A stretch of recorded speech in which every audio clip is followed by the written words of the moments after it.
It started as a spontaneous escape.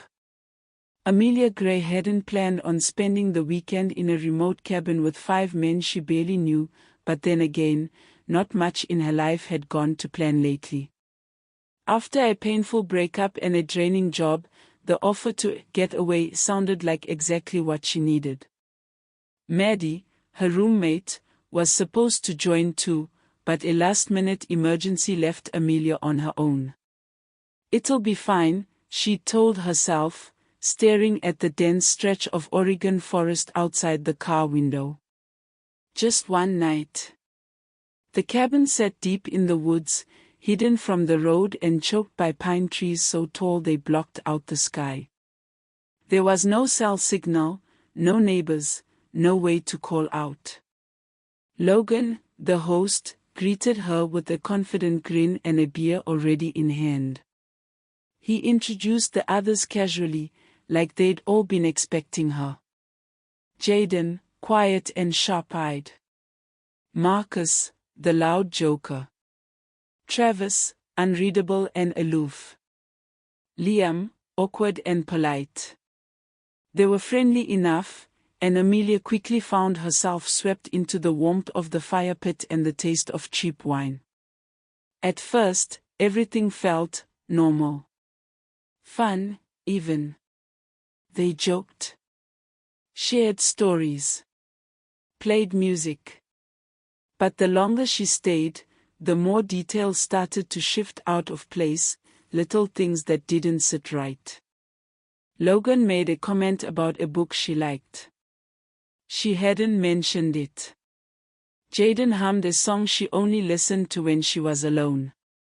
Liam handed her a snack, her favorite flavor, from a brand most people didn't even know existed. When she asked how they knew, they brushed it off. "Lucky guesses," Logan said with a wink. That night, Amelia was given a small guest room near the back of the cabin. It had a window facing the forest, and a door that locked from the inside. Logan handed her the key and smiled again. "Just in case," he said. But something about the way he said it stuck with her. Just in case, what? Sleep didn't come easily. The cabin creaked. The wind moaned through the trees like a warning. Around 2 a.m., she heard voices outside her door, whispering, fast, urgent. She froze. Pressed her ear to the wood. The voices stopped. She turned toward the window, and her breath caught. Someone was standing just beyond the tree line. Not moving. Just watching.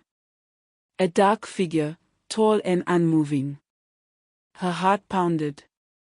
She blinked, and it was gone. The next morning, no one mentioned the voices or the figure. Everyone acted like nothing had happened. Amelia tried to convince herself it was just her mind playing tricks. She needed to get some air, clear her head. She wandered into the woods, hoping a short walk would help. But the deeper she went, the more the trees felt like a maze. Paths twisted back on themselves. Noises echoed in ways they shouldn't. Then she found it. An old stone well, hidden in a tangle of vines. It looked ancient, abandoned. She stepped closer, curious, and then she heard it. A voice. Coming from inside the well. Amelia. She staggered back in horror.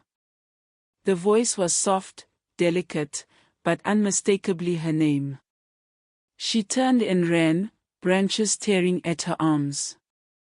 It took her nearly an hour to find her way back to the cabin, and when she did, the men were already on the porch, like they'd been waiting. "You okay?" Logan asked, eyes calm. She nodded, heart still pounding. Just got turned around. The rest of the day passed in a blur. Amelia couldn't shake the unease. That night, she barricaded the door with a chair, keeping the light on. Around 3 a.m., the doorknob rattled. Softly at first. Then harder. She held her breath. No one called her name. No one knocked.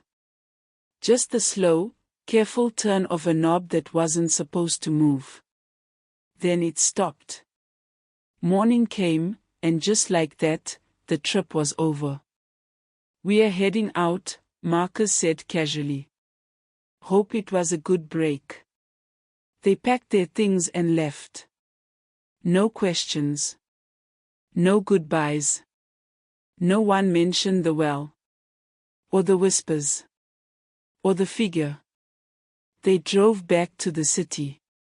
Logan dropped off Jaden and Marcus.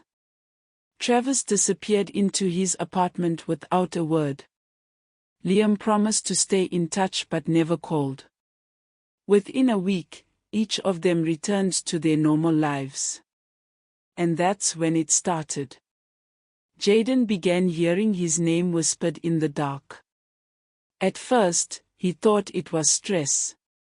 He hadn't slept well since returning. But the whispers got louder. Then one night, he woke up to find muddy footprints on his bedroom floor. He lived on the 3rd floor. Windows locked. Door still deadbolt. Marcus found a small package on his doorstep. No return address. Inside, a bundle of long, dark hair tied with a red ribbon. Amelia's hair. Travis vanished. No note. No struggle. Just gone. Logan, ever the skeptic, laughed it all off. "She's just messing with us," he told Liam. "Trying to get in our heads." But Liam wasn't so sure. He kept dreaming of the cabin. The firelight. The trees. And always, just before waking, he'd see her. Amelia. Standing at the edge of the forest, staring at him. Not angry. Just hollow. And then, one morning, Liam turned on the TV. Breaking news: unidentified body found in Whisper Pines. He froze. The screen showed a photograph. Faded. Water damaged. But it was unmistakable. Amelia. Except the photo had been taken weeks before their trip. Before she arrived at the cabin. Authorities said the body had been there for a while. At least a month. Animals had scattered most of it. Dental records confirmed her identity. But that wasn't possible. She had been with them. Laughing. Drinking. Breathing. So who, or what, had left the woods with them? Logan finally snapped. He broke into the old cabin, desperate for answers. But the place had been gutted. No furniture. No records. Just dust and cobwebs. And in the guest room. Scratched into the wall, over and over. "I never left." No one has heard from Logan since. Now only Liam remains. He doesn't sleep. He doesn't speak to anyone. He keeps every light in his apartment on, every window locked, every mirror covered. Because he knows. They brought something back with them. Something that wears her face. Something that remembers. And every night, at 2:13 a.m., he hears it whispering his name.